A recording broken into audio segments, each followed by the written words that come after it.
সংবিধানের মাধ্যমে আমাদেরকে সামনের দিকে এগোতে হবে। আমরা কোনো দলের বিরোধিতা করি না, কোনো দলের বিপক্ষে বলি না। আমরা বলি পুরনো বন্দোবস্তের বিপক্ষে, আমরা বলি পুরনো রাজনৈতিক সংস্কৃতির বিপক্ষে। প্রিয় বন্ধুগণ, যারা পুরনো বন্দোবস্তকে টিকিয়ে রাখছে, পুরনো চাঁদাবাজির সংস্কৃতি, মাফিয়ার রাজনীতিকে টিকিয়ে রাখছে, আপনাদেরকে সবাইকে তার বিরুদ্ধে আবারও দাঁড় হতে হবে, আবারও কথা বলতে হবে, আবারও রাজপথে নামতে হবে।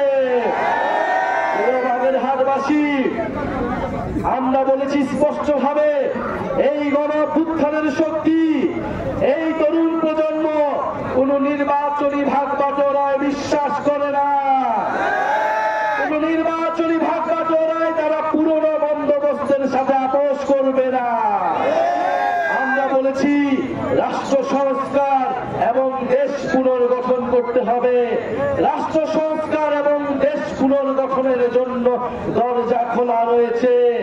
আপনারা সেই দরজায় যদি এখনো প্রবেশ না করেন, এখনো যদি সংস্কারের পথে না আসেন, পুরনো বন্দোবস্তকে যদি সমর্থন করেন, চাঁদাবাজ, মাফিয়া এবং দুর্নীতির রাজনীতিকে যদি টিকিয়ে রাখতে চান, জনগণ আপনাদের বিরুদ্ধে কিভাবে নামছে আপনারা কি দেখছেন? সেটা বিশ্ববিদ্যালয়গুলোতে ছাত্র সমাজ কিভাবে আবার রাজপথে নামছে চাঁদাবাজ দখলদারদের বিরুদ্ধে, আপনারা দেখে এখনই হুঁশিয়ার হন।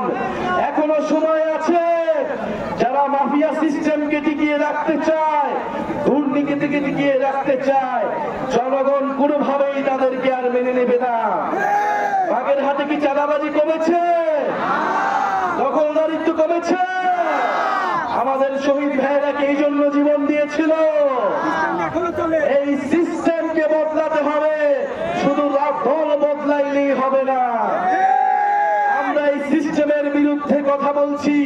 এই মাফিয়া, এই দুর্নীতি, এই চাঁদাবাজির সিস্টেমকে বদলাইয়া নতুন সিস্টেম আনতে হবে, যেখানে মানুষ তার অধিকার পাবে, মানুষ তার মর্যাদা পাবে। প্রিয় বন্ধুগণ, আমরা চাই বাগেরহাটে শিক্ষার ব্যবস্থার প্রসার হবে, বাগেরহাটে স্বাস্থ্যের প্রসার হবে, বাগেরহাট থেকে সকল দুর্নীতিবাজ এবং দখলদারদেরকে বিতাড়িত করতে হবে। আপনারা আইনের আশ্রয় নিন, আইন ব্যবস্থাকে শক্তিশালী করুন এবং পুলিশ প্রশাসন এবং সরকারকে বলবো, এই যে ব্যবসায়ী নিহত হলো, এর দায় কি কেবল একটা দলকে আমরা দিব? সরকার এবং পুলিশকে এর দায় নিতে হবে। পুলিশ প্রশাসন আজকে যেন মনে হচ্ছে চাঁদাবাজদেরকে ভয় পেয়ে তারা কাজ করে। দখলদারদের বিরুদ্ধে তাদের কোনো অ্যাকশন আমরা দেখি না। পুলিশ প্রশাসনকে জনগণের পক্ষে দাঁড়াতে হবে, চাঁদাবাজদের বিরুদ্ধে দাঁড়াতে হবে। যদি তারা দলবাজ প্রশাসনের মতো আচরণ করে, তাহলে মনে রাখবেন, এই ফ্যাসিবাদের সময়ে যারা দলবাজ হয়েছিল তাদের পরিণতিও আর আপনাদের পরিণতি একই হবে।